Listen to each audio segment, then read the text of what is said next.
This is going to be a very, very special episode of Marketing for the Now. Marketing for the Now is the most contemporary show about what's actually happening. Marketing is going through one of its biggest transformations ever, where this thing controls the game. And there's so many things we pay attention to, but we get to talk to the brightest and best minds in marketing on Marketing for the Now. I'm Avery. And I'm Chris from Gallery Media Group. And we are so thrilled to be hosting the first ever Future CMO Summit. We are at the beautiful Miraval in the Berkshires, and we've had the incredible privilege of hosting 25 marketing leaders from some of the world's best brands. We've got folks from PepsiCo, from Meta, from H&R Block, from Under Armour, from New Balance, from Michaels, and so many other incredible places. And Chris, I feel like we've learned a lot. A ton. We've learned so much about where people are focused and understanding the platform changes, their thoughts on experiential, and I think just the internal human component of what leading a marketing organization in 2025 looks like, which is complicated, but they're doing interesting stuff. They are doing it though. This is a really interesting time to be in the world of marketing. So tune in to hear the next 12 incredible marketing leaders who are sharing their secrets, where they started, where they've been, and where they're going next. So thrilled to be sitting here with Lauren Prescott, who just got a big new promotion at PepsiCo. Congratulations, Lauren. Thank you so much. It means more time for you and I together. So that's probably the best part of the promotion. This is wonderful news. Lauren has had an absolutely storied career at PepsiCo. Please share a little bit about it. Oh my gosh, storied. So a decade in, what I'll tell you is this: no 2 days are the same. And what I love about the company is I think what keeps so many of us there, which is we reinvent ourselves. And so that's sort of been my journey there, starting in our water category, launching Life Water, which is love, right? Don't like love. Spending time on our coffee partnership and our operating divisions, on brand Pepsi helping with our sports platforms. And so, gosh, there's just so much to learn, and it's an academy-like institution, right? Where the expectation is that you have broadening critical experiences, and the folks who rotate towards them, I think, are the most interesting people at the organization right now. I completely believe that. And actually here at the Future CMO Summit, we have several PepsiCo alumni, and everyone just speaks so highly of the company. And I think part of that is this idea of a culture of innovation, which I think PepsiCo just has down, through acquisitions, through new product innovations, through new geographical expansions. I've had the pleasure of working with PepsiCo brands everywhere in the world except for Africa. Wow. So worldwide PepsiCo partnerships. So get Avery to Africa. Exactly. Careful what I wish for. Right. But Lauren, can you tell me a little bit about that culture of innovation that really drives so many PepsiCo leaders? It's such an informed question, and I love the question because PepsiCo is innovation, and it is decades of transformation. What I think is so interesting about the culture of innovation right now at our organization is it doesn't just belong to marketing anymore. And I feel like that's the superpower of the organization today. So let me tell you a little bit more about that. Yeah. We have the smartest leaders ever, just super smarties who have a saying, which is creativity is what drives long-term sustained growth, right? And so creativity, innovation, and marketing are our brand's superpowers. That's probably not that novel of a statement, but gosh, that feels good for a marketing department to hear. Feels big and broad. That's strategic. That's it. Creativity is a multiplier for growth. Full stop. No debate. And once that's sort of set as the base of the organization, what I think has been so special is that also now is integrated into every other function. And so you turn up at a meeting with a steerco, and our CFO is like, how much household penetration do you think that's gonna drive? And our head of sales is like, what's the consumer tension there for this new product launch? And so what I've seen, certainly over the last decade, accelerated in the last 5 years, is this idea that a culture of innovation is belonging to everyone. And when we are curious and we are consumer centric, I've just seen us move so fast on this journey of transforming to where the consumer needs us to be. And the consumer needs hydration, they need delicious products everywhere in the world. Smiles and joy and uplift. One of my very favorite PepsiCo products is actually bubbly. I love the flavor innovation. So whoever is in charge of that, chef's kiss to them. I'll send your best. Maybe we need to get you into the labs. What's your favorite flavor right now? I love the novelty flavors. This is just a personal side, but there's like melted ice pop and like lemon sorbet. I'm like, sign me up for all of them. Of course, we always have PepsiCo products at the office, and I love the bubblies. My team knows that I'm crushing bubblies at all times. How could you not feel happy? I feel that way about so many of our products, though, right? Exactly. I'm very partial to our Frappuccino, and we just launched what we're calling Frappuccino Light, which is a 100-calorie version of Frappuccino. Oh, we needed that. The consumers, there was an unmet need. I defy you to taste the difference, and like, gosh, it just makes it so permissible and something that I'm enjoying as part of my everyday smile routine. I love that. So Lauren, across this like decade plus of you being at PepsiCo, helping to lead and shape this culture of innovation, you've had many different marketing roles across different brands, across different specific roles that have sort of led you to where you are today. What do you think is that marketing superpower that's propelled a lot of that growth and, you know, super speedy trajectory? I think saying yes is the best advice I could give to anyone. And if it's yes to a role or a broadening experience, but yes to a project. So I always start from a place of yes, and that's worked out well so far. I think when we think about what are PepsiCo's superpowers, and certainly what I hope to learn and give to the organization, what I think about is that curiosity of really understanding the why. Because when you get the human problem right, the solutions flow from there. And we have some really great leaders who give us examples of what does it look like to navigate the organization with high quality relationships, but have those really novel ideas that answer real human problems. And that's how Bubbly came to be, right? It's a sparkling water that acts like a soda because that's what people were craving. That's not a business challenge, that's a people thing that you can make better. And that's the best part of marketing. That is so true. I also love those little tabs. The smiley thing on the tabs is so nice. Those little like words of affirmation. How would a sparkling water act if it were a soda? It would have little things that say, hey, you. Exactly. So Lauren, you know, throughout the summit, we've talked a lot about the role of social media and how brands are being built today, often harnessing the power of social media, bringing that along as a red thread. How have you seen the role of social media shift in the past decade at PepsiCo?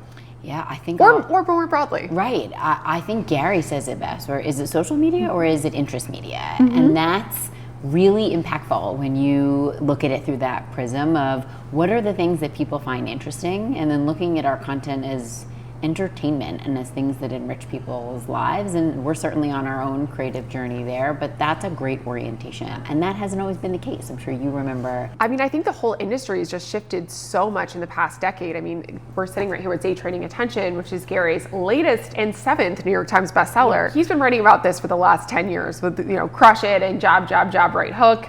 And it's really interesting just to see how the big brand journey has, as you say, rotated towards this and embraced this as a real part of the marketing mix in a way that it's always been there as kind of a thought, but I think in the last, you know, couple of years, we've really seen this become a big priority. Gary has been stunningly consistent on this topic and is a really... Reach and frequency. Reach and frequency, that's right. And consistency and breakthrough and discipline, and he has all of those things. And gosh, it feels good to really embrace what he's been talking about. And what's so exciting about the summit is you see a lot of large organizations approaching it different ways that are both inspiring, but also wouldn't be a good fit for every organization. And that's when you know it's hit the mainstream, where everyone is trying to figure out how they embed it as part of the core of their business. Absolutely. Well, Lauren, thank you so much for joining us at the summit, and thank you for being here on Marketing for the Now and sharing your words of wisdom. I am so thrilled to be sitting here with Sean Rossi from Bose. Sean, thank you for joining us. Thank you for having me.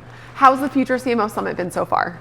Such a transformational experience, just being able to connect with so many professionals and finding that we're navigating the same challenges, even if it's different brands, different industry, fundamentally the consumer challenges are all the same.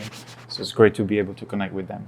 We are so excited to get the chance to spend a little bit more time with you, get to know you a little bit better, and also, you know, bounce ideas. I mean, Sean, you've had a lot of really good contributions to this Future CMO Summit. From your perspective, both the work that you've done at Bose and the work that you've done with a lot of other incredible companies across the globe. Quite unexpected, definitely not planned. I started in sales and then fell into marketing by chance, really.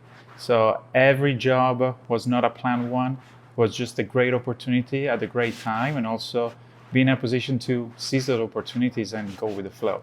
So you just mentioned P&G, which is a dear Vayner partner, and you know, a brand I think that has done such an incredible job developing generations of marketing talent. We heard from Jim Stengel this morning, and he shared a little bit about sort of the journey to becoming a CMO. From your perspective, how do you think the CMO role has evolved since you started your career in marketing? It's interesting that on one hand, there's so many fundamentals that are never changing.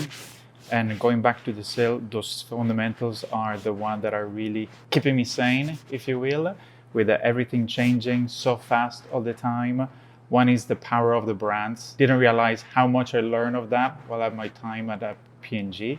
It really gets ingrained in you, right? Yeah, even without you realizing. But then really being able to move fast and keep up with the pace of change, just accepting and embracing that change is the key. I think it's very interesting to see how the level playing field changed now with social.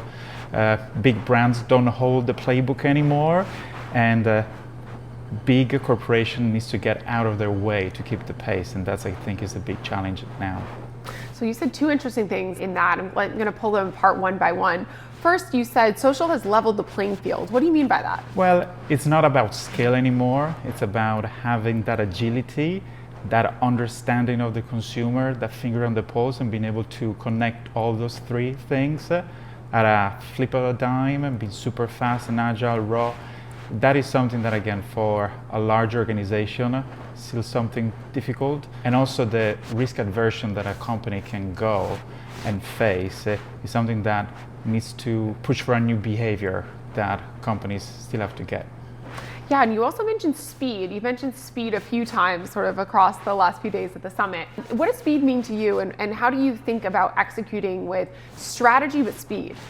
On one hand, it's really empowering the teams, trust and letting them go with the flow. And at the other side, making sure that you have a clear strategy that can understand and be their North Star. Making sure that the company itself don't get in the way of that agility is key. But there's a trade-off between how much you want to control the narrative and how much you want to flow with the narrative. And how do you think about those trade-offs? It's a never-ending game of balance, if you will. But so I'm gonna interrupt you for a second, excuse me. And one sort of quote that I saw written on the walls of Wearables was, "Balance isn't something you find, it's something you create." Oh, that's interesting. I didn't see that. Yeah, they had it on the wall when you checked in, and I was like, that's something that's really interesting, because people are sometimes, you are seeking balance, but then, especially in marketing, I feel like it's realizing that you need to create that harmony and that balance. It's about creating it, but also it's never something that you find and then stays. You need to keep working at it. How are you thinking about creating that balance today at Bose? You all are doing so many cool things. First of all, that's a never-ending challenge. It's every day you start a new day and you start from the ground up. It's about, again, empowering the team, moving as fast as you can. In my role, I try to keep the team shielded from the daily distraction of the business and making sure that you keep connecting the brand to the business objective, to what's going on outside of the company, where you can latch on culture, on trend. It's a never-ending quest, and it's simply about enjoying that ride and making sure that you keep up the energy up to go with it. And as you think about a channel like social, how is Bose tapping into social? You all have a bunch of really exciting things newly out, like even TikTok shops. Talk to me a little bit about this. Well, something that we definitely found that is way better to get outside validation as opposed to speaking about ourselves. So we're really tapping now in this outside network of creators and empower them to actually go with a narrative, embrace and internalize what Bose means for them, and also be, on one hand, a media channel, but also potentially a distribution channel. We started already in China on TikTok. We just started now in the US, and we're learning so much. Again, it's a playbook that we're writing as we're playing it. Okay, so you're writing as you're playing it, you're executing with speed and agility, and you're creating that harmony and balance. Sean, it seems like you are up to so many cool things at Bose. We're so grateful for you joining us here and joining us and sharing your insights on Marketing for the Now. Shilpi, thank you so much for joining us on Marketing for the Now. Thank you for having me. It is such a pleasure to have you here with us in the Berkshires. Thank you for taking the time. Thank you for having me. It's been great, and I think I've learned so much, and I'm really excited to take that back. and contributed so much. So let's start off with a little bit about you. Tell us a little bit about yourself, your career, and what you're doing today. Sure. So I lead the go-to-market function at H&R Block. It sits at the intersection of business and marketing. We know how marketing and business are coming closer together, and marketing is the business. And I think my function helps bridge that gap, primarily through customer-centered strategy. So really understanding what the client is thinking, wanting, what are their pain points at any point in time, and then how do the products that we have serve the needs of our clients, and what are the right marketing platforms, strategies, etc., to bring those products, bring our value prop closer to the client. And so that's the role that my team plays at Block. That is a very important role. Shilpi, you've shared a little bit across the summit around your career journey, some unexpected twists and turns, being in the US, getting your MBA. Kind of talk me through how you got here. Yeah, I also look back and I'm like, how did I get here? I think it's been a very instinctive journey. I started in my family business back at home in India, and so I learned a lot about all aspects of business. It was a software firm, and so I learned, what it means to manage vendors, marketing, product development, customer-centered strategies. And then when I came to the US, because I found love in India and he was moving here, and so I moved with him, I wanted to really formalize my education. I had worked at my father's firm for 5 years, and I wanted to really formalize the education and then go out there and see how those skills translated in a new context and geography. And so that's how I did my MBA in marketing and operations, both of which are functions that I dearly love. And how was that transition from India to Wharton? Was that a smooth jump? Or did you learn a bunch of things along the way? It's not smooth to move geographies, but over time, I think your sense of self is really challenged when you come to a new context, a new place. You wonder if what you were known for, what you are good at, if those values translate in this new setup that you're in. But I think so it takes a little bit time to get anchored and grounded. But I think eventually you find that what makes you uniquely you whether you're in India or in the US. And I think once you sort of tap back into that sense of self, then I think it's really easy to pick up from where you left off. But it took a bit of time. I think even at B school, just finding my own voice, trying to understand how the skills that I had picked up through the course of my life translate in this new environment, but also just such a great opportunity to learn and expand and grow as a human, which I think is very dear to just how I operate. So.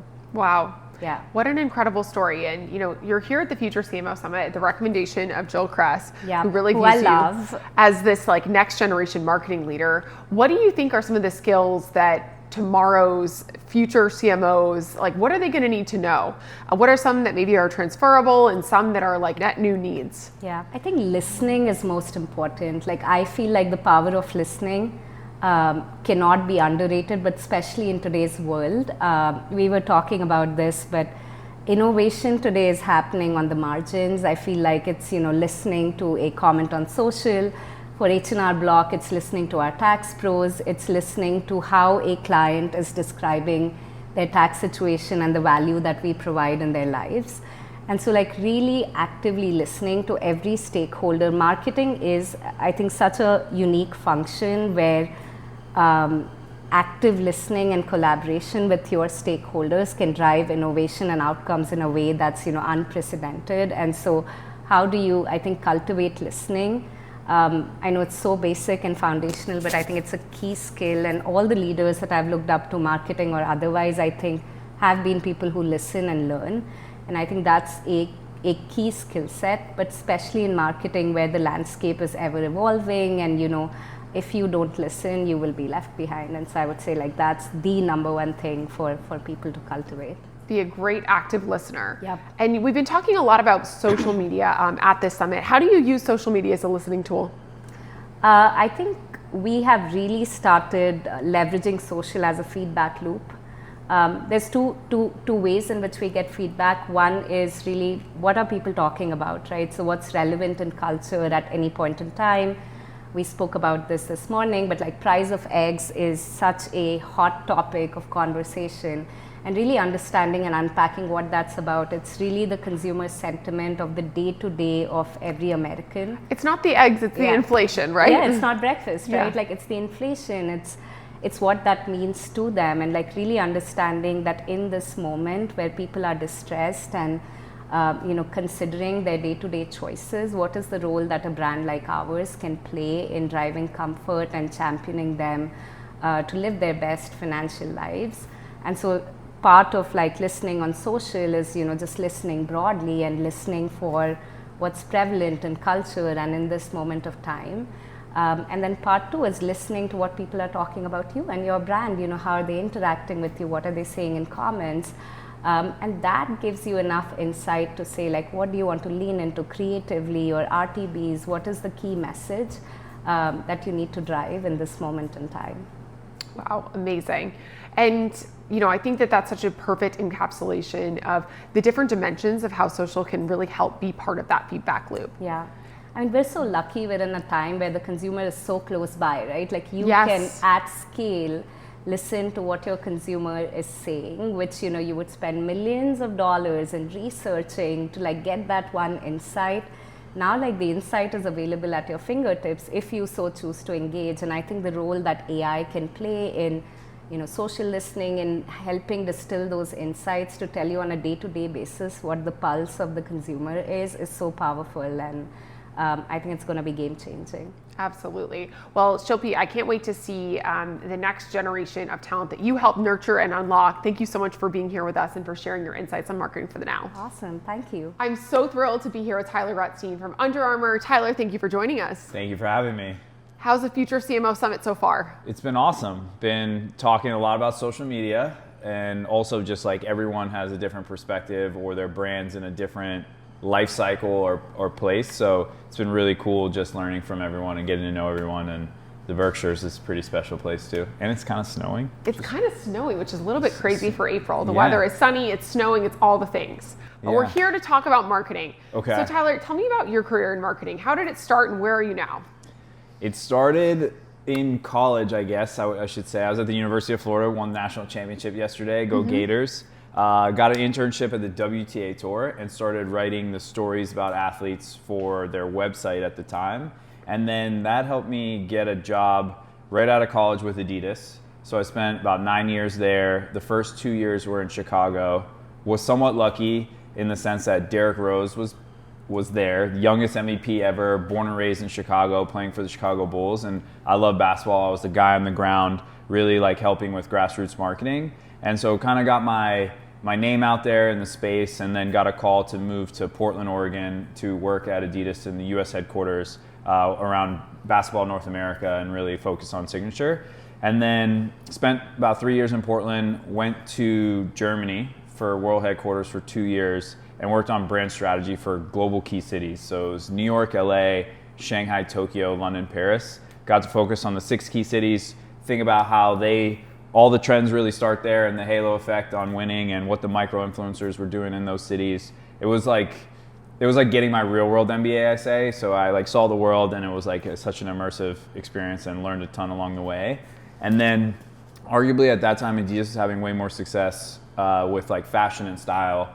Pharrell, Kanye at the time as well. So I moved to New York City to help work on that whole team and department, and really think about that from a North America standpoint. And then about, I don't know, year and a half, 2 years into that role, I started to just like think about what my next move would be. I didn't necessarily want to move back to Portland, Oregon, and was thinking like, everyone was talking about startups at that time and scaling a business, and had the opportunity to meet with the CEO and founder, Dan Porter of Overtime. And at that time, it was just an Instagram account, but every time I would meet with him and we talk about like work in the world, I was always just like blown away by how he was thinking and the way in which, he wanted to approach the business and the opportunity, because it was so much more in his head. And so joined that shortly after a few meetings with him, was the chief brand officer there for 5 years. We turned it into a media platform, and then we started creating our own sports IP around leagues. We had Overtime Elite, OT7, a football property, OTX boxing, and Overtime Select women's basketball. Great 5-year run. Loved every minute of it. Was a ton of work, and really understood like the startup mentality, working for a founder, And then the opportunity came knocking to help reinvigorate Under Armour. And it was a great opportunity. Like, I really thought about it in 3 ways. I think one would be, it was an opportunity for me to learn a ton. Such a incredible brand with so much history. Next year it'll be 30 years old, believe it or not. Also, who you work for is probably the biggest factor of all time. The CMO of Adidas, when I was in Germany, is now the global brand president, and in my opinion, he's like a generational CMO. Daniel Cherry? Eric Liedtke. Okay. Eric Liedtke. And I have 2 bosses because I have kind of this dual role, and Kara Trent is my boss as well, and she's the president of the Americas, and she's a future CEO at either Under Armour or any company. She's like incredible. And then obviously the founder is Kevin Plank. He's back as the CEO, and he's so passionate, so dynamic, incredible to work with. And so all of those things really kind of melded together in terms of, all right, I'm going to learn a ton, get to work for incredible people, and the opportunity and the challenge is just ripe for the taking, I think, in the marketplace. And so been in the role about 3 months and very excited about the opportunity ahead. All right, amazing. And when you just mentioned a lot of incredible leaders who've sort of shaped your career and been an attraction to you, traveling across the world, building a lot of these brands, doing a lot of cool things in sports. When you think of the commonalities of those CMOs, like what are those red threads?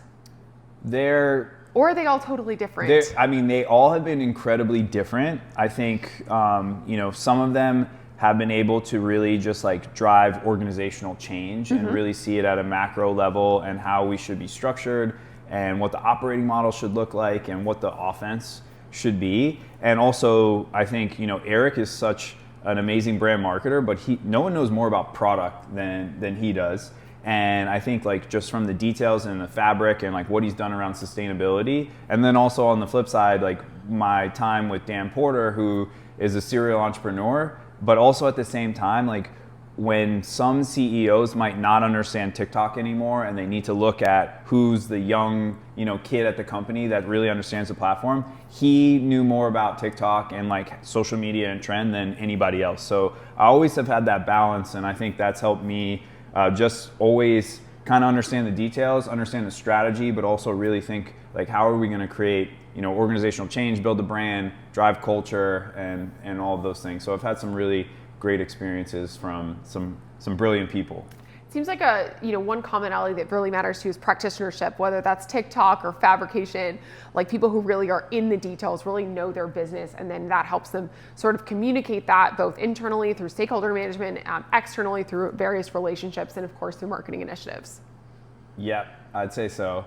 I think I've also moved around a decent amount. Even though I've only been at 3 companies more or less throughout my career, I moved in a lot of different roles, and so I got to dive into a particular function for 2 or 3 years, and then kind of go from there. Or even at a startup, like we were always just in building mode, and so you had to go really deep, especially when you're in like an emerging sports category or business. Like the level of detail and just understanding, because the kid or the consumer will just, if you're not being authentic, they'll just suss it out. And so I think that's been a big driving force in terms of like, this is what success looks like. So speaking of success, you've been at Under Armour for just 3 months. You've already had a breakout viral campaign. Shared a little bit about it today. Can you share a little bit about it with our Marketing for the Now community? Yeah, for sure. We, with Under Armour obviously being in sporting moments, we have to try and own that conversation, which I think is, some of the biggest challenges in marketing. We found ourselves heading towards the national championship with Notre Dame in January, and we wanted to do some incredible storytelling around that.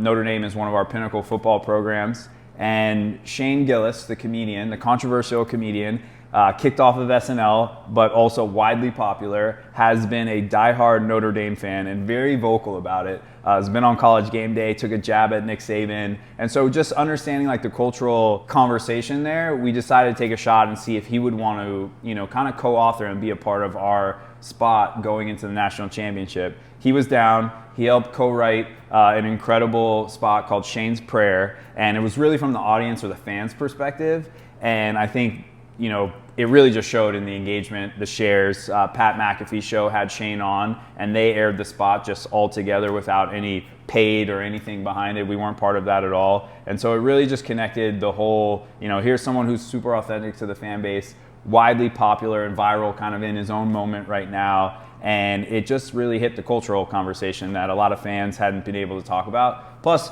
there was jokes and sports betting, and it was also kind of around prayer, which is touchy subject, especially as a brand, Notre Dame. Especially Notre Dame, especially as a brand marketer. But it hit and struck all those chords, and I think that all those ingredients really helped it become a success. Perfect example of marketing for the now. Tyler, thank you so much for joining us. Thanks for having me. I'm so thrilled to be joined by Jeff from New Balance. Jeff, nice kicks. Thanks so much. It's great to be here today. Good to see you. Great to see you. So tell the Marketing for the Now community a little bit about you, a little bit about Jeff, and a little bit about how you got to your role leading marketing for New Balance. So I am Vice President of Global Marketing for New Balance, headquartered out of Boston.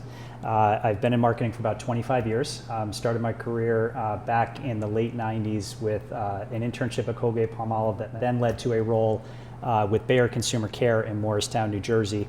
I was there for about 3 years, and then I did 10 years with Welch's in Concord, Massachusetts. So really the first half of my marketing career was in more traditional CPG, and then I moved over to the athletics industry in 2010, and I've been with New Balance for 15 years. I came in an international role, and I've moved with the company as the company has grown, and I now lead global marketing out of the Boston office. Have you moved around the world with New Balance then? I haven't moved, but I've been around the world. Okay, traveled around the world. Traveled a lot. We do business in about 137 countries. So I've been in all continents in which we have retail operations. I try to get to Asia at least twice a year, sometimes 3 times a year. Same for Europe. Less so now to Latin America, but in the early part of my career when I was in international, Latin America was in a growth mode, and I spent more time down there. Fantastic. So over the last 25 years, you've probably seen the role of marketing leaders shift pretty dramatically. Yes. Any kind of key watershed moments that have been a part of your career that you've been like, wow, the game has changed, or has it just been this constant game of change? It's been, I'll give maybe a paradoxical answer to that question. It's the fundamentals of marketing haven't changed. We as marketers are trying to change behavior. Right. We're trying to change people's understanding of a brand and what they do about that understanding. So that hasn't changed. The way by which we achieve that goal has changed radically. When I came into marketing, it was a much more simple equation to understand what was working and what was not. I can remember the days, and I frankly miss the days of marketing mix analysis, and you knew exactly how much print was driving in terms of incremental volume versus TV versus what was then called consumer promotions. Those days are long gone. Now we're looking at things. Is that the old name for shopper? It would be like coupons. Yeah, shopper. Events. Yeah. Yes, shopper. Yeah, shopper market. I haven't heard that term in a while. So yes. Oh, shopper's still kicking around the world of CPG. Yeah. Yes, indeed. So I'm a little out of that. Well, so you think that the fundamentals have stayed pretty consistent. The mediums have changed. Maybe let's just focus on the last 10 years at New Balance. What are the channels that you've really seen shifting in their importance to your brand? For us, as an athletic brand, what matters most is that we are present when moments in sport culture are most relevant to our consumers. And so that means that our marketing plan basically follows the calendarization of sport culture. So we look at what's going on in the different sports we compete in. We look at what's going on with the entertainers and artists that we work with, and that really sets the stage for when we want to show up. And then we're using predominantly social channels to make those connections. And the formula we use is, and it's tried and true, sounds very basic, but replicating it is where the complexity is. The formula we use is to make sure that we're lining up the right product with the right partner, so that could be an athlete or a federation or an event, at the right moment in culture. And when we get those 3 lined up, that's where we see a significant social media blast radius. Oh, absolutely. You had shared a little bit about a recent hugely successful viral campaign in Tokyo. Can you give a little bit more details around that, how it came to life? It seems like a nice illustration of your formula. Yeah, that was a big one. So we have the privilege of partnering with Shohei Ohtani, who I don't think needs much explanation other than the greatest living baseball player right now. And the MLB chose to open up the season this year in Tokyo. And as you would imagine, Shohei is His popularity is immense globally, but in Tokyo it is most. And so what we did was we have a signature collection of Shohei Ohtani apparel. We of course have a signature cleat for Shohei Ohtani, and we made a custom made in USA 990 shoe, which was available only in Japan. And we made that available at a pop-up that we set up in Shibuya Crossing, which anyone who has been to Tokyo will know it's the busiest crossing in the world. And the Vayner office actually overlooks it. Oh, is that right? Wow, in Tokyo. Great location. So having Shohei with the signature collection, the custom 990 at Shibuya the day before the MLB season opened up is probably the most near perfect example of that formula in action, and that was last month. Congratulations, that's incredible, and especially because there's such a culture in Japan of collectibles. Yes. I'm sure those things were flying. They, in our vernacular, they evaporated, so they sold out immediately. Okay, awesome. Well, Jeff, as you think towards like the future of the next generation of marketing leaders, what are some of the traits that you think are going to be important for them to embody? A couple things. First, I would have answered this the same way throughout my career. Understand your consumer.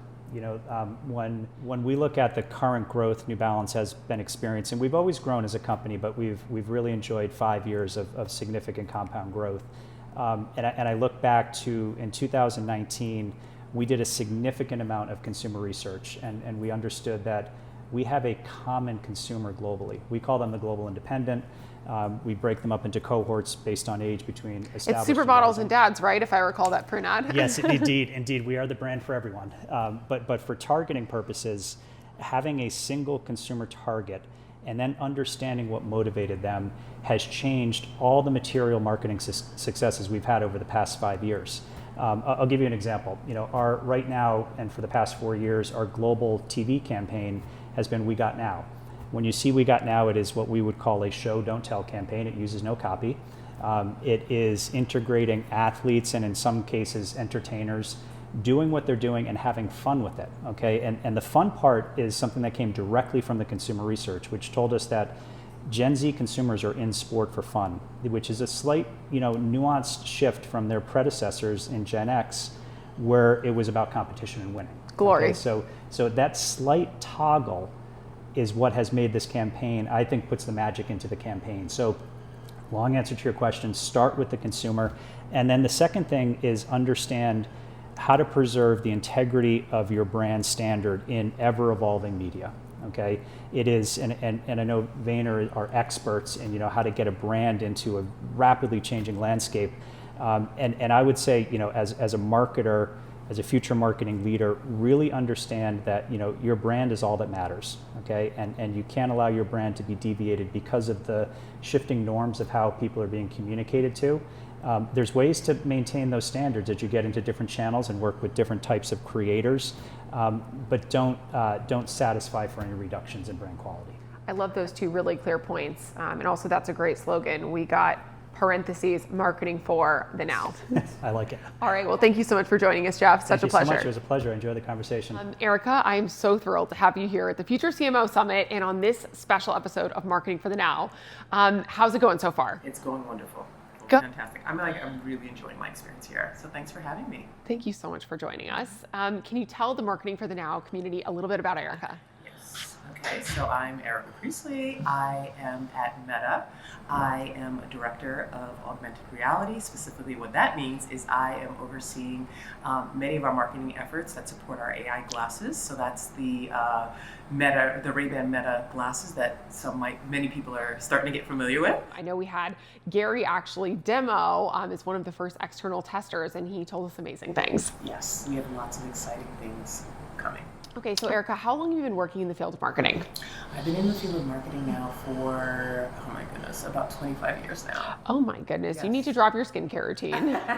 But I'm curious how you view the world of marketing and how it's changed in the last 25 years. Yeah, that's a really good question. Actually, one we've talked about a bit in this weekend. It has changed significantly. I would say we've moved from when I first started off, brand was really king. And I would say as things have evolved, there's been a lot of question as to what, the real impact of brand. I think marketing has always been a thing that feels a bit gray. and maybe not as quantifiable as some other disciplines. So we've gone through some ebbs and flows, but I think what we've seen is that the brands that continue to be the strongest brands are those who do really believe in brand. And I've had the good fortune of working at several of those really solid powerhouse brands. I'm really fortunate to have those experiences, and it's something that I'm super passionate about continuing to, sort of push and advance, and also bring other folks along as well. So we've gone through many, many changes, moving from, again, more of a purist brand perspective to like really going all the way sort of to the right of performance. And I think where we're starting to get to is more of a middle place where we understand the necessity of performance, but then also really we're getting closer to getting back to valuing the power and the impact of brand. Oh, absolutely. And you mentioned you've worked at some pretty incredible places over your career. Can you share a little bit about some of them? Yes, I have. I'm really proud of the brands that I've worked for all these years. I started off my career in advertising, and then I moved client side and went to work at PepsiCo. So working on many of the beverage businesses in purchase in New York, and really creating some magical things, both on brand Pepsi, to Mountain Dew, to Sierra Mist, which now is Starry, and then the coffee partnership. And then I went over to Beats very early on in 2011 and started off in brand partnerships there, and really moved that into what we called Energy, which was a lot of our earned media efforts, collaborations, things that were really rooted in fashion, art, music, all of these things, whether they be moments, IRL moments, or actual product collaboration and strategies to drive us closer to the consumer from a cultural standpoint. And then I moved over to Starface, a beauty brand targeted at Gen Z, Gen Alpha, great brand. Those cute little pimple patches that are shaped like a star. Little patches that, although I'm not the target, I still like to wear because they're cute. They are cute. And then most recently, obviously, I've joined Meta. So like real powerhouse brands that are all, like, I would say, very iconic in their own way as it relates to the position that they take as a brand. Yeah. And I mean, that roster is just like everything you touch seems to turn into gold and turn into brand love. And I love your focus on using collaborations to ultimately build those brands. If you think about like a common thread across, a lot of your experiences, what do you think it takes? What's that formula to finding the right partnership? Yeah, I think that's a great question because a lot of people are interested in collaborations. We were doing collaborations back in 2012, so very early on. And for me, what I found to be most successful is making sure that there was a value equation that made sense for both brands. I think there has to be an admiration and respect for the brand that you're partnering with and a value they can bring to the table, but then also a value you can bring. So how are they allowing you to stretch into spaces that perhaps you wouldn't be able to go within your own brand, or you're not quite there yet, so you can borrow or sort of accelerate your equity in terms of those partnerships. I think that those are first and foremost, but in addition to that, it's just making sure that there's a brand fit in terms of love for whatever the product is that you're that I'm sort of like representing. So whether it be Beats, and making sure that the integral formula for those partners is that they are really connected to music, they care about music, so that we have a foundation for storytelling. So important. Same thing with Meta right now. We just recently did a collaboration with Caperni, which is a Parisian fashion brand. And part of the reason why, besides the fact that the product was beautiful, the Caperni team, Sebastian and Arnaud, they are obsessed with technology. So this felt like a perfect complement to the work that they're already doing. So it felt like really organic and a natural story for people to understand. Let's talk about that because it felt very organic and natural, yet I don't think everyone expects to see Ray-Ban Metas at Paris Fashion Week. How did that come to be? Yeah, so, Ray-Ban actually has a pretty deep history in terms of like style and fashion. It's an iconic brand that has shown up on many beautiful faces, many beautiful places over the years. And so they've done a great job of establishing themselves as an icon.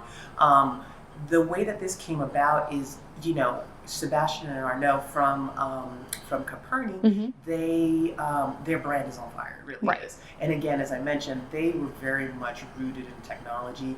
Luxottica has been, sort of has a relationship with them. We also, on our fashion partnership side, had a relationship with them in terms of the admiration we had for the work that they were doing, and just like creating that connection just generally. And the planets just all seemed to align because it was something for us, like to continue to sort of deepen our footprint within fashion and style is really important to us. And they just felt like it was just sort of like a very natural partnership. So between us and sort of our relationship with Luxottica and Caperni, in addition, us all connecting the dots, it just became like, it just really made sense. And so it happened IRL, but there was also a huge social activation component. Can you talk about how that sort of came together 360? Because it was in person, it was like in a lot of trades, it was on social, and it seemed to be everywhere. Yeah, absolutely. Yeah, for us, social content, I mean, it's you are Meta. I am Meta. We are a social media company, right? Yes. At the end of the day, so it's no shock that that's an integral part of all of our plans. So for us, yes, the moment and thinking through like the idea of having an IRL moment, for us, making sure that we were really layering in and thinking about how we wanted to integrate creators, how do we want to partner with them to make sure that we were extending the message, how do we want to tap into content properties that we already have established that we know work really well, and weaving everything together was really the secret sauce to making this a very successful moment for us. Well, congratulations. It looked like an absolute smashing success. And as you think about how other, we've been talking about social a lot during this Future CMO Summit, as you think about some of the opportunities for brands in this space, as Meta, as the social platform yourself, like what kind of comes to mind in terms of how brands can be tapping into new things on social, brand building on social, driving relevance? In it, full stop. So make sure that I think brands, what's most important is that first and foremost, you immerse yourself within the space, but that you also have teams that really immerse themselves within the space, right? It's changing, it's a fast moving environment. It changes all of the time. First, you have to start with like having a very clear foundation for what your brand is. And then you have that foundation will allow you to really be clear on where you want to play and where you don't want to play, because you can't play everywhere, right? It wouldn't make sense. So having that authentic presence is really important. But again, that harkens back to the foundation. But just really making it your responsibility to live in it, be open to it, engage in it, and not be scared and so precious about the brand. Because let's be honest, we all are very precious about our brand because we care and we're passionate about it. But social media, at the end of the day, it's about letting other people in to allow you to extend the reach of your brand, but even their interpretation. So whether or not you want to get involved in that, they're going to do it. It's happening on Meta, whether you're there or not. Exactly. So just being open to the process and making yourself as educated as you can, putting the right people in place to help advise you on that, I think are really important tips. I think that's such a perfect way to put it, and especially as we think of like the next generation of marketing leaders, you have to be in it. You can't be like, oh, have someone else do it, agency outsource, send me a report. You have to be in it, be reading the comments, be using this as an insights engine for your brand. Like there's just really so much to be said here, thanks to your wonderful platform. Absolutely, yeah. Well, thank you so much, Erika. Great to hear your insights. It is such a pleasure to have you here. But first, tell the Marketing for the Now community a little bit about Seth. I'm Seth Shamban. I'm the head of brand at Tubi. And before Tubi, I was at Tinder, Amazon Prime Video, and Tumblr. So as you can tell, I'm chronically online, and I hope that never changes. I'm sure it won't. So I would, if this were a year or 2 or 3 ago, I would explain what Tubi was, but Tubi now needs no introduction, thanks to the great work of the Tubi marketing team, in particular for this year's Super Bowl.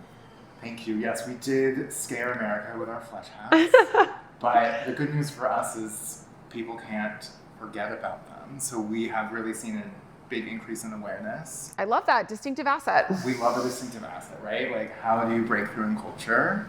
And we really broke through in a different way than we did in our first Super Bowl 2023, when we made everyone think that they were sitting on their remotes. Oh, that was amazing. Hopefully everybody who's listening to this podcast knows Tubi was the #1 most talked about brand during the Super Bowl of 2025. And that had to do with a lot of different things, from the orchestration on the ground in New Orleans to streaming the game, to the hilarious Super Bowl spots, to the Z-Suite, which we had the great pleasure of collaborating with Tubi on. So Seth, how did it feel? Todd Haynes, the director, described premiering a film at Cannes as like throwing something off of the top of a wedding cake, and that's exactly how it felt. It felt like we spent 6 months creating this 6-tiered cake, and then we just threw everything at the audience at once, and you don't know what sticks, and it was exhilarating, exhausting, but ultimately really satisfying. I think we're very happy with the results that we've seen from the work that we did. What a career milestone. So Seth, we're sitting here at the Future CMO Summit and you've spent your whole career in marketing, right? Not my whole career, actually. I started, I think like you, Yeah. doing SMB sales at Google. And then I shifted towards consumer insights. That's still advertising related That's still though. advertising, but I wasn't doing creative marketing. Right. You weren't like, manufacturing soap. No, but close. I could definitely make an AdWords account for soap. So I really wanted to get in on the creative side of marketing. And about 10 years ago, I'd spent like 3 years trying to get a real marketing job. And I couldn't get one, and a friend had an opportunity at a small boutique design agency in LA to be a producer. So I took a 50% pay cut, moved to LA, and started my career in marketing, basically all alone. Seth really likes to send it, just risk it. Let's go. Let's see what we can make happen. And I think it's all paying off. It's definitely paying off. I mean, if you had told me that I would be here 15 years ago, I would not believe you. Because I'd be like, no one would even want to give me a marketing job. Oh, yeah. Well, I think that the world has changed their mind on that. So Seth, as the future CMO, as the next generation marketing leader, what do you think that today's the next generation of marketing leadership talent will really have in common? Like, what are the skills that they need to build? As marketers, we're really translators, right? We translate from culture to business. We translate from consumers to CFOs, and it's really our role to be able to take things that might feel foreign or scary and make them feel like real opportunities, right? It's not easy to convince a CEO that you should let us air flesh hats in the Super Bowl, right? But you have to tell the story of how it ties into culture, right? And the rise of body horror, like we saw with The Substance, right? And that it's something that's on the tip of everyone's tongues. And it's now something that marketers can get into and brands can get into to really get into the minds of the consumers. I feel like there's also this zeitgeist right now around, often people will call it advertising, unexpected things. That's really what captures people's, let me re-say that. That's really what captures consumers' attention today, whether that's a ridiculous TikTok from Nutter Butter or a Flesh Hat Super Bowl commercial or a pickle sandwich, something that's unexpected that makes you want to click that share button and share it to your group chat. Absolutely, but I think the thing there that's really interesting and the challenge of advertising is you want to validate that there's really a fandom for that on organic social before you start putting major investment into a campaign. So I think as marketers, how do we use organic social as the experimentation framework for the briefs that we're going to write for our 360 campaigns? Because even something that we know is true, like people always talk about how funny and weird Tubi movies are. We still haven't really owned that yet as a brand. And so it's like, to do it right, we should be testing that in social, which we're starting to do so that we can really own that narrative and prove out that this is an advertising opportunity that we should pursue. Yeah, I mean, I think that many times people look at social as this sort of like push platform. You're talking about it being a listening platform, as a testing platform. And we've been talking about that a lot at this summit. Gary has a very strong perspective on organic social being the number one most important thing for brands in 2025. And if you think about the brands who are coming out of nowhere and breaking through, a lot of that's on social. And I actually want to say for Tubi, there's this insane fandom that exists of Tubi fans. You said you see all these people talking about that. Where do you see them talking about Tubi movies being weird? They're talking about it on X, they're talking about it on Reddit, they're talking about it on TikTok. You kind of can't go anywhere on the internet without finding someone talking about it. But what's really interesting, and I think it's a challenge for all marketers, is they're talking about it in fandoms or sub-fandoms. Mm-hmm. How do you get an awareness level around that topic of conversation where it can break through into the zeitgeist? And so that space between one to few to one to many is really where I think the future marketing leaders will be able to prove themselves on social by taking these things that are popular in niche fandoms and finding a way to translate that into a traditional 4-quadrant audience. You put it in such a nice way. Marketers are translators. They're translators from culture to CEOs. They're translators from niche to mass. And I can't think of a better translator than Seth Shamban. Well, thanks, Avery. Thank you for joining us. Well, thank you so much for joining us at the Future CMO Summit. Of course. Thanks for having me. It's been amazing. Oh, so glad to hear that. Okay, so tell the Marketing for the Now community a little bit about Kathleen. Oh, okay. So I am the VP of Media at Michaels.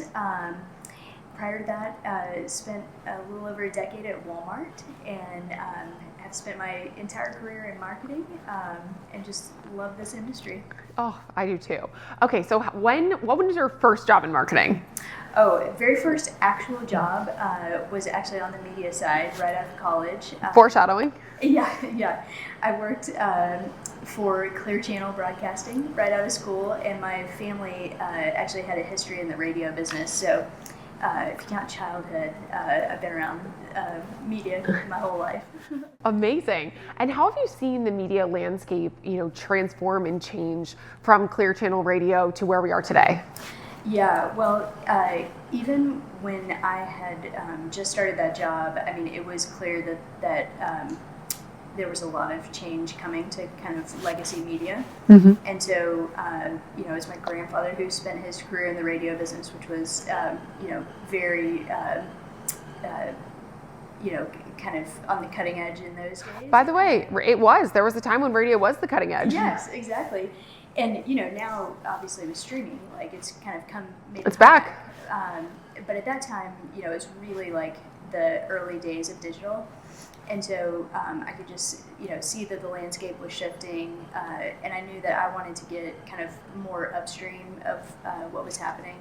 And I could see that all the agencies and the brands were kind of the decision makers, and then I was very much on the downstream of all those decisions. Yes. So you were making those decisions come onto the radio. Yes, exactly. Well, people are probably listening to this as a podcast. I actually think that is a nice full circle moment because podcasts are huge right now. Oh, for sure. Yeah, I mean, this has been a huge change within the media landscape. I've seen digital kind of come of age from the very beginning, and now just, streaming everything like CTV and OLV and, kind of all the things. So a lot of change on the media side for sure. And how do you think that's shifted from marketing leaders, those people making those decisions, who you were like, oh, this is someone's call back in the day, to now it's your call. How do you see that role has evolved in the last 20 plus years that you've been in this business? Yeah, I mean, so much. Even when I first started my career, post business school, with Walmart, we were doing, the majority of our media was linear TV. Mm-hmm. That was kind of the centerpiece of our campaigns. Still a lot of print in those days. And so, obviously that has all changed quite a bit.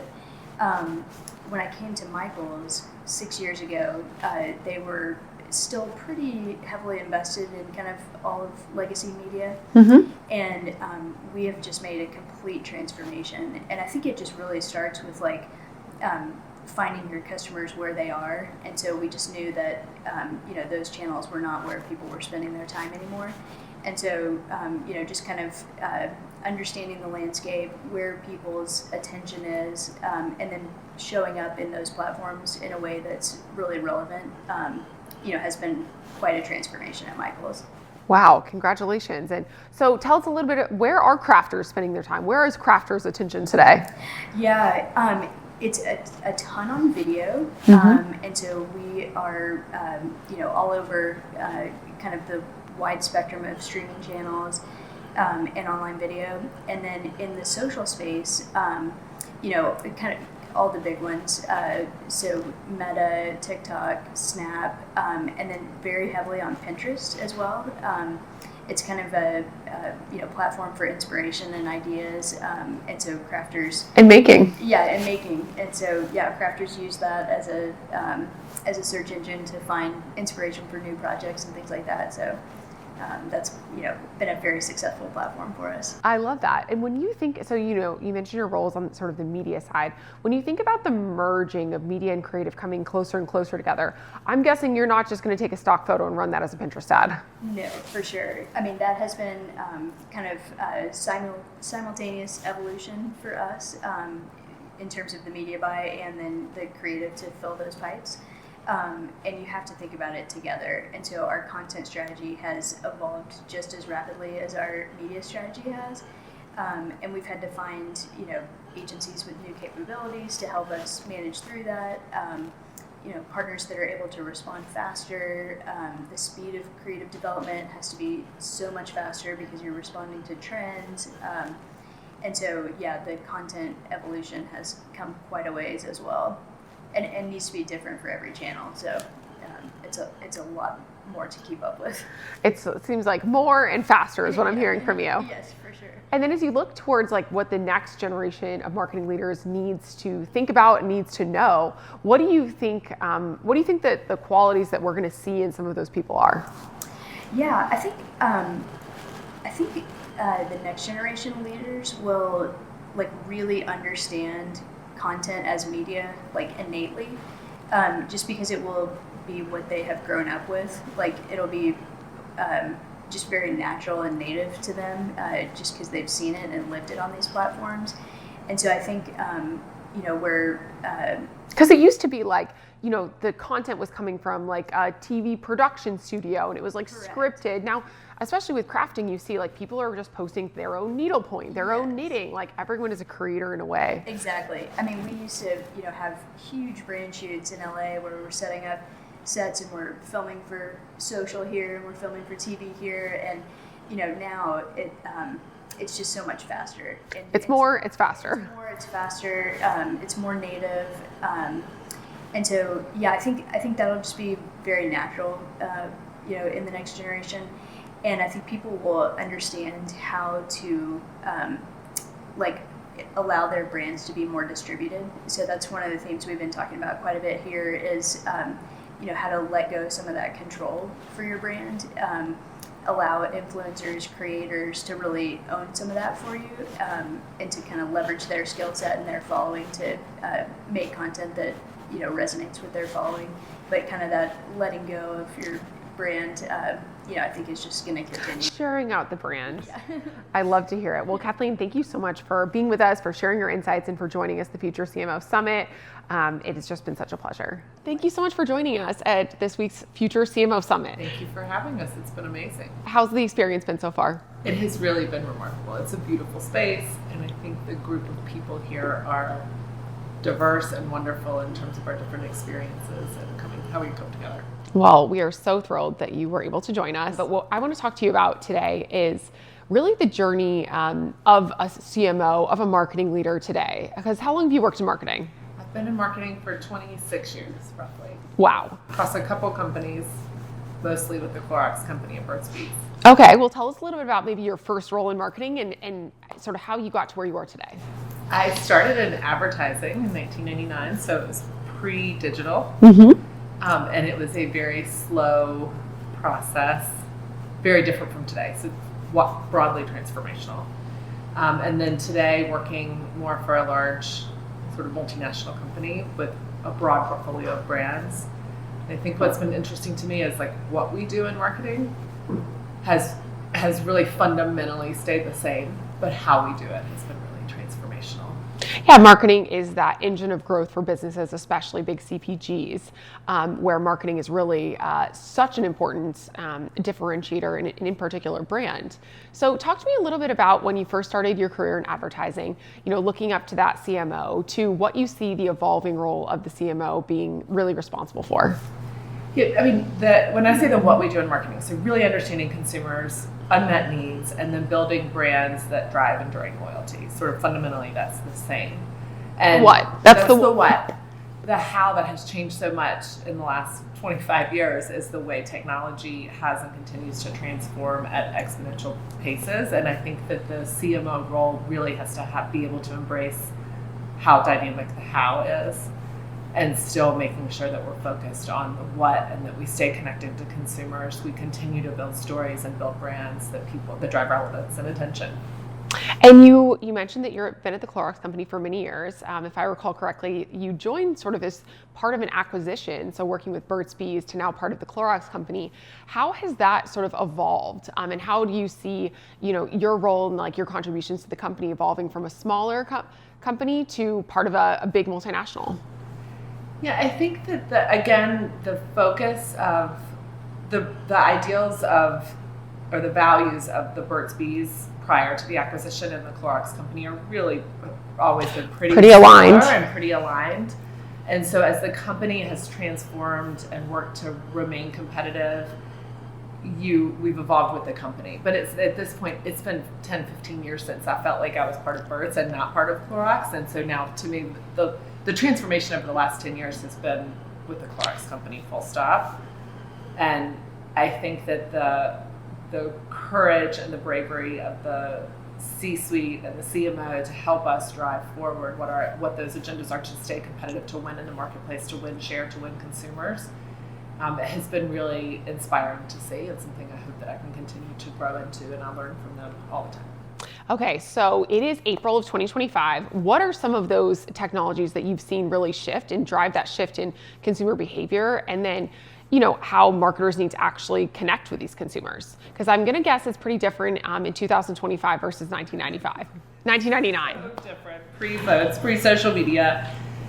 Yeah, I think that I would focus primarily on your ability. We talk a lot working with you guys about capturing the attention of consumers, and that is so much harder to do now.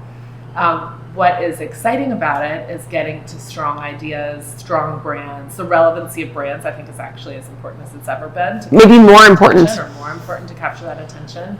And so I think that, I started in advertising, really focused on creativity and continuing to focus on what are the ideas that are going to drive growth, the ideas that are going to connect with people emotionally.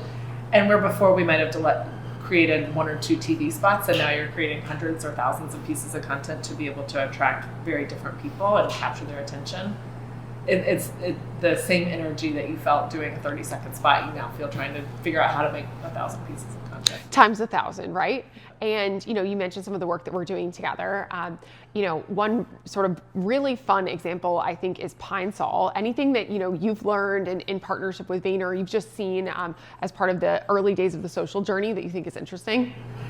What I have loved about working with you guys and that approach is you're getting in there real time. Like you're getting the feedback directly from consumers rather than hoping that a test shows that you validate by testing. And instead you're validating the insights and then scaling. And that has been, it's also led us to do more unexpected work. So we think we need to be in a certain box of what our brand looks and feels like. And that the team of Pine Sol that's been working with you guys is really allowing us to go outside the box to figure out how the brand will resonate differently with consumers. And that's what we need to do to make sure that we continue to evolve and modernize with them. Yeah, and as we think about modernizing into the future, what's top of mind for you from a social perspective, besides creating a volume of content, which is obviously so important? You touched on the insights. Like, how do you how do you sort of experience social media, and how does that link into how you think about it on behalf of the company?